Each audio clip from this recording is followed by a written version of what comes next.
Bonjour tout le monde. Alors aujourd'hui, je vais vous lire un extrait de Adrien de Neil Borny. C'est parti pour le premier chapitre. Chapitre 1, début difficile. Soleil couchant. Adrien se hissa par l'unique fenêtre de toit de son studio miteux, situé sous les combles. Vêtu d'un sweatshirt, il grimpa le long du brésis, abrupt, et rejoignit prudemment le faîte, prenant garde à se préserver des derniers rayons du soleil déclinant à l'horizon. Caché derrière une souche de cheminée, il attendit que la vive lumière se pare de son manteau fuligineux. « J'en peux plus, » se dit-il en ôtant sa capuche. « Cette saloperie me consume de l'intérieur. » Les maigres halos des réverbères alignés sur le boulevard léchèrent le faciès exsangue d'Adrien lorsqu'il se pencha sur ce monde désormais étranger. Pourvu d'une denture disproportionnée, il rechigna à s'exprimer à voix haute. « Avec ma fiole de déterré, à qui veux-tu que je m'adresse ?» Affamé, il saliva à la vue de la foule déambulant sur les trottoirs parisiens. Ébloui par les phares des automobiles qui envahissaient les artères de la capitale, les badauds projetaient leurs ombres gesticulantes sur le bitume. Une irrépressible envie de se sustenter rongeait Adrien, réduisant comme peau de chagrin ses bonnes résolutions. « 7 jours que je lutte, j'en peux plus. » D'un mouvement vif, Adrien flanqua un coup de poing dans un mitron. Le couronnement du conduit de fumée, en terre cuite, éclata en milliers de morceaux qui se dispersèrent sur le terrasson en zinc. « Je ne maîtrise plus rien, je suis obsédé par une seule chose, boire du sang, humain, ce que je ne suis plus. » Excédé, Adrien exécuta un bond fantastique de plus de 20 mètres. Il s'émerveillait encore de ses aptitudes surhumaines acquises une semaine auparavant.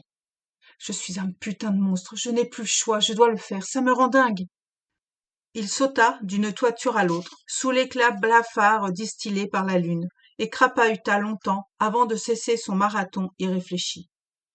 Il remarqua qu'il subissait des absences de plus en plus fréquentes depuis sa transformation, puis balaya cette pensée d'un revers de la manche. Parvenu dans un quartier populaire, il haussa les épaules. L'endroit semblait propice à l'accomplissement de son besoin impérieux. Une fripouille.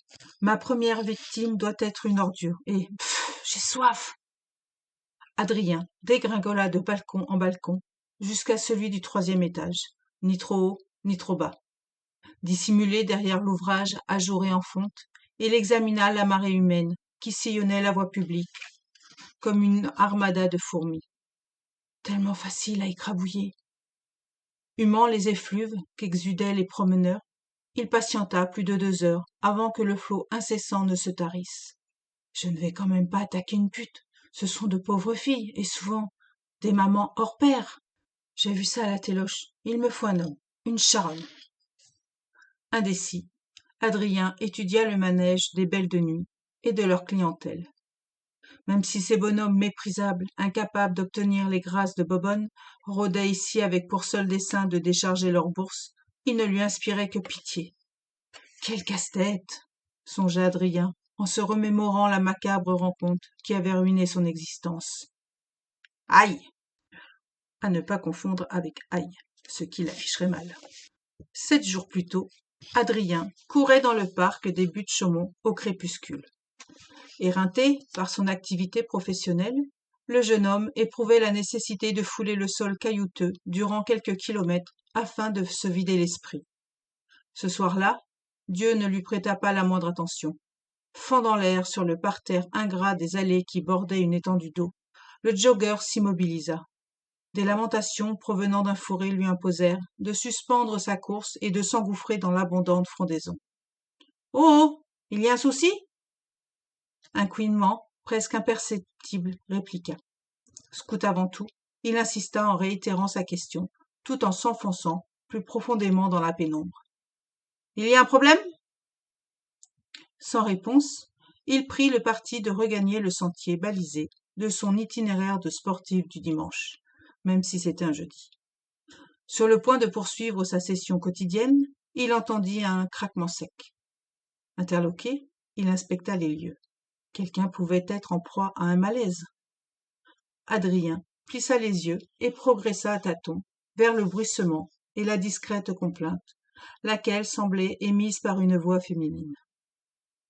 Pendant un instant, il s'imagina tomber nez à nez avec un couple occupé à forniquer dans les hautes herbes, même si le fait d'assister à un tel spectacle eût conféré un peu de piquant à sa routine.